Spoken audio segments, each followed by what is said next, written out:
Bonjour à tous, bienvenue dans le focus de l'hémicycle. On va parler de deux événements majeurs, la Coupe du monde de rugby et les Jeux olympiques et para-olympiques Paris 2024. Je suis très content d'accueillir Pierre-Marie Blois, le responsable Sport Advisory chez KPMG. Cher Pierre-Marie, bonjour. Bonjour Eric, merci de me recevoir. J'ai beaucoup de questions à vous poser. Alors, le problème, c'est que le format, vous le connaissez, du focus, ça va vite. Ouais. Ça va vite. On sera Je suis une entreprise. J'ai envie de devenir sponsor de la Coupe du monde de rugby, des Jeux olympiques, paralympiques. Quel avantage je vais en tirer? Il y en a beaucoup d'avantages et qui ne sont pas forcément tous les mêmes en fonction des événements. Si on prend Coupe du monde de rugby et Jeux olympiques, paralympiques, comme vous l'avez mentionné, il y a un enjeu de visibilité, forcément, qui est extrêmement important puisqu'on parle de deux événements mondiaux avec une résonance internationale. C'est aussi associé à des valeurs universelles, puisque c'est deux événements qui regroupent tous les pays. En tout cas, c'est le cas des Jeux olympiques. Tous les pays du monde participent aux Jeux olympiques. Et donc ça aussi, c'est très important pour les entreprises. Ensuite, c'est la possibilité de toucher des publics très diversifiés qui viennent de tous les horizons, de tous les continents, avec des cultures différentes. On va accueillir beaucoup de touristes ces prochains mois en France. Et donc, c'est une opportunité aussi pour ces marques de pouvoir leur parler. Et puis aussi, c'est une manière de développer une image de marque, de leader et de premium aussi, puisque ces deux événements-là sont parmi les plus beaux événements sportifs au monde. Et puis enfin, même s'il y en a d'autres, et on pourra en parler encore aujourd'hui, c'est une opportunité commerciale, il faut pas se cacher, c'est une manière de parler de ses produits, de ses services et de faire du business. Alors dites-moi, on a déjà commencé, ça y est, la Coupe du monde de rugby est partie, les Jeux olympiques c'est dans moins d'un an maintenant, et paralympiques. Est-ce qu'on a déjà des chiffres concernant le sponsoring, les partenariats autour de ces deux événements mondiaux? Alors déjà, avant de donner des chiffres, dire clairement que ce sont deux succès commerciaux. Ce sont déjà des succès. C'est incontestable. Aujourd'hui, les Jeux olympiques paralympiques, c'est 1 milliard de recettes au niveau sponsoring, c'est considérable. Ça n'a jamais été fait pour un événement sportif en France. Concernant la Coupe du monde de rugby, c'est là aussi très très important. Il faut savoir que la Coupe du monde de rugby a fait 85% de son programme dès 2020. Donc ça a été extrêmement anticipé. Là aussi, ça renforce le succès commercial. Au-delà des chiffres de sponsoring, c'est l'impact aussi de ces deux événements-là. Concernant les retombées économiques attendues autour des Jeux olympiques, c'est entre 5 et 10 milliards. On le saura post-événement, bien évidemment.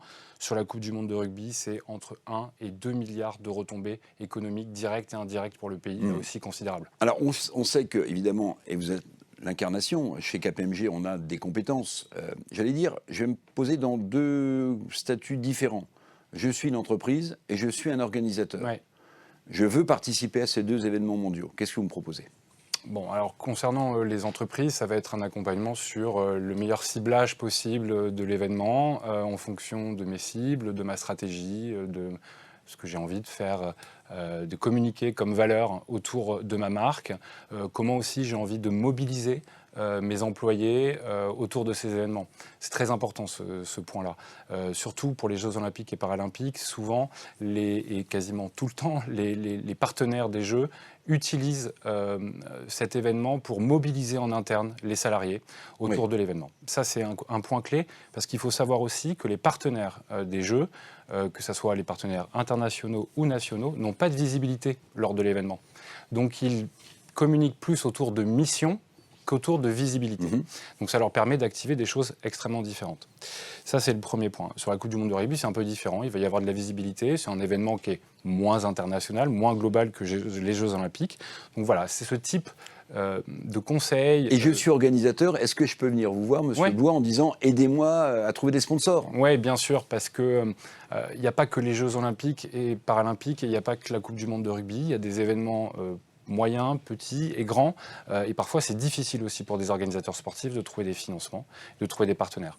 Donc nous, on les aide à identifier là aussi les bonnes entreprises, à leur parler avec la bonne grammaire, en leur délivrant les bons messages, parce qu'on ne parle pas de la même manière à une entreprise du secteur automobile qu'à une entreprise de l'industrie de la santé, par exemple, ou de l'industrie des télécommunications. Et ça, on les aide dans l'accompagnement autour de l'argumentaire commercial. En termes de marketing, je me faisais cette réflexion, elle est peut-être fausse, vous allez me corriger immédiatement, mais j'ai l'impression que les Jeux Olympiques, Paralympiques et la Coupe du Monde de rugby véhiculent un peu des valeurs communes, en fait. Il y a dans la Coupe du Monde de rugby, le rugby lui-même, un sport collectif, d'équipe, avec des valeurs très ancrées, très enracinées.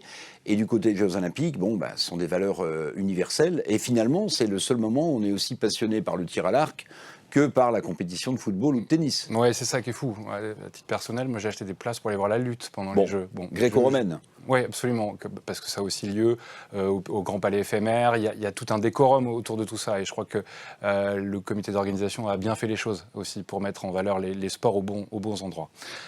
Vous l'avez dit, c'est une question universelle, en fait, les grands événements sportifs. Et c'est autour de ces valeurs-là qu'on arrive à attirer à la fois du public, mais aussi des entreprises, et de pouvoir créer de l'émotion pendant ces événements-là. Il y a quelque chose qui me frappe, en fait, aussi, dans le début des axes de communication qu'on peut voir des partenaires des Jeux.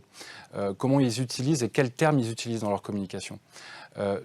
C'est Carrefour et LVMH qui commencent à dire tous et toutes. Pour Carrefour, c'est nourrir toutes les ambitions. Et LVMH, c'est l'artisan de toutes les victoires. Et donc, on retrouve en fait un dénominateur commun qui renvoie à cette notion d'universalité dont vous avez parlé tout à l'heure. Deux précisions peut-être, si vous les avez. Sanofi, CMA, CGM, nouveaux arrivants. Ouais. Comment vous interprétez cela? Puis deuxième question, parmi les grands groupes du CAC 40 qui sont parfois montrés du doigt pour des questions salariales et autres, est-ce qu'on a un pourcentage de ceux qui participent ou pas? Alors ça, c'est une question très intéressante et nous, c'est quelque part, ça nous remplit d'espoir, ces sujets-là, d'avoir des nouveaux entrants et notamment des grandes entreprises françaises. C'est le cas de Sanofi, CMA, CGM, LVMH aussi, première fois, sponsor d'un événement. Donc tout ça, c'est de très bonnes nouvelles pour l'écosystème, j'ai envie de dire, de l'événement, mais pour la suite. Parce que ce qui compte aussi après ces événements, c'est ce qu'on va en garder, l'héritage. Et on espère que LVMH, que CMA CGM, que Sanofi vont continuer à investir dans le sport parce que c'est très important pour le pays. CAC 40 globalement? Alors CAC 40, sur la Coupe du Monde de rugby, c'est 10% des membres du CAC 40 qui sont partenaires de la compétition. Et pour les Jeux, c'est 25%. Donc c'est quand même considérable, alors qu'à bas bruit, on entendait quand même dans l'écosystème que les entreprises du CAC 40 n'investissaient pas suffisamment dans le sport. Voilà, les chiffres montrent un peu le contraire. Pardonnez mon esprit en escalier, on a cité LVMH, Sanofi, CMA, CGM. LVMH et CMA, CGM enregistrent des profits gigantesques, absolument gigantesques. Sanofi, c'est un laboratoire pharmaceutique, etc. Est-ce que vous voyez une cause un lien de cause à effet entre le fait que ces groupes sont parfois dans l'œil du cyclone un peu des médias et le fait que pour la première fois, ils viennent comme sponsor important d'événements mondiaux comme cela? Déjà, premier point, on peut se féliciter qu'ils aient des bons résultats. Évidemment. Okay. Ensuite, on peut aussi se féliciter qu'ils investissent dans le sport. Évidemment. Voilà. Donc, je pense que c'est comme ça qu'il faut le voir. Après, est-ce qu'il y a une raison particulière? Je crois que la raison, c'est qu'on ne peut pas passer à côté d'un événement comme les Jeux Olympiques. Je crois que le sujet, il est là. Bernard Arnault l'a dit lors de l'annonce du partenariat, on ne peut pas passer à côté parce qu'il pense aussi de pouvoir apporter quelque chose. Surtout qu'on a deux leaders mondiaux là, LVMH et CMA CGM. Oui, bien sûr, mais surtout, comme c'est la première fois qu'ils vont le faire, tout le monde est extrêmement curieux de la manière dont ils vont gérer le dispositif autour de ce partenariat. Et c'est ça qui est très intéressant aussi. Et ils pensent pouvoir apporter quelque chose. Et on l'a vu déjà, je l'ai mentionné, les premières communications sont extrêmement intéressantes. La manière dont ils vont choisir aussi les athlètes qui vont devenir ambassadeurs. Ça aussi, ça attise la curiosité, en tout cas chez KPMG, où je sais aussi dans tout l'écosystème du sport alors, business. Alors KPMG, expert sur ce type d'événements, notamment pour les entreprises, est-ce que vous allez jusqu'à conseiller, suivre, en termes de retombées de communication interne, la façon dont ces entreprises, petites, moyennes ou grandes, parfois elles ne peuvent donc pas exposer leur marque comme pour les JO. Comment est-ce que vous modelez des schémas, est-ce que vous proposez des schémas suivant l'entreprise, avec une grammaire différente, pour que la communication interne soit optimum. Ouais, alors en fait on mesure l'impact et ça c'est quelque chose d'assez nouveau chez KPMG. On a créé une méthodologie propriétaire qui est basée sur des éléments financiers. Aujourd'hui on mesure par des instituts publicitaires, marketing que l'on connaît tous, mais jamais un cabinet de conseil n'avait décidé de mesurer l'impact et la valeur d'un partenariat sportif. Donc la réponse est oui, et lors des Jeux... Et ça après, c'est mesuré ex post. Oui, la valeur de ce qu'ils achètent et la valeur de ce que ça leur a rapporté. Voilà, c'est quelque chose sur lequel on a beaucoup travaillé. Ça, c'est bon en termes d'investissement. On voit ce qu'on a mis et on voit ce qu'on récupère. Oui, et puis surtout, avec la connaissance et la méthodologie financière propre au cabinet, on arrive à sortir une méthodologie, je crois, assez intéressante.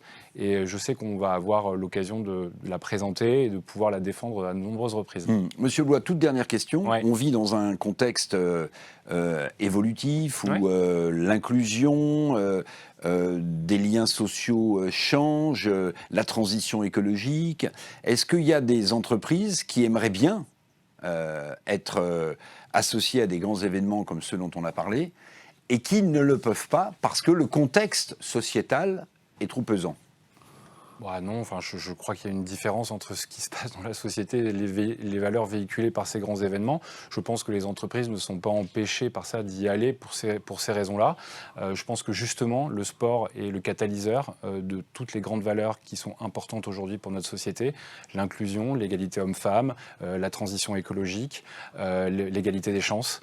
Je pense que le sport est pour ça le meilleur terrain de jeu et je pense que ça donne plutôt envie aux entreprises de s'associer au sport pour pouvoir porter aussi ces messages. Monsieur Blois, vous aimez la lutte gréco-romaine, on a compris que vous aviez pris des tickets. Pour vous, vous faites peut-être du sport, peut-être pas forcément. Oui, je fais du sport. Alors justement, pour vous, en tant qu'athlète du quotidien, amateur, quelle est la valeur cardinale? Qu'est-ce que ça vous apporte de faire, vous, du sport? Parce que finalement, vous conseillez des gens qui vont investir dans des événements, mais il faut aussi savoir ce que représente le sport. À titre individuel, ça représente quoi? Moi, je pense que si je devais retenir un terme, c'est l'apprentissage. Moi, je sais que j'ai été sportif de haut niveau dans ma jeunesse. Quel sport? Golf. Ah oui. J'essaye de poursuivre parce que le golf permet de pouvoir y jouer toute sa vie. Mais c'est apprendre. On apprend tous les jours quand on fait du sport. On apprend sur soi-même, on apprend sur les autres. On apprend des règles, on apprend le respect. On apprend l'ouverture, on apprend à discuter, à s'affirmer. Et pour moi, je pense... À être calme, à parfois être aussi un peu excité parce qu'il le faut pour aller chercher des résultats. Mais voilà, on apprend. Et je pense que ça, c'est moi ce que je retiens en tout cas et ce que m'a apporté le sport dans ma vie. Merci beaucoup, monsieur Blois, responsable Sport Advisory chez KPMG. Chez KPMG, je vous remercie beaucoup. Je pense que c'était très intéressant. Merci. Quant à nous, on se donne rendez-vous pour un prochain Focus de l'hémicycle. Merci.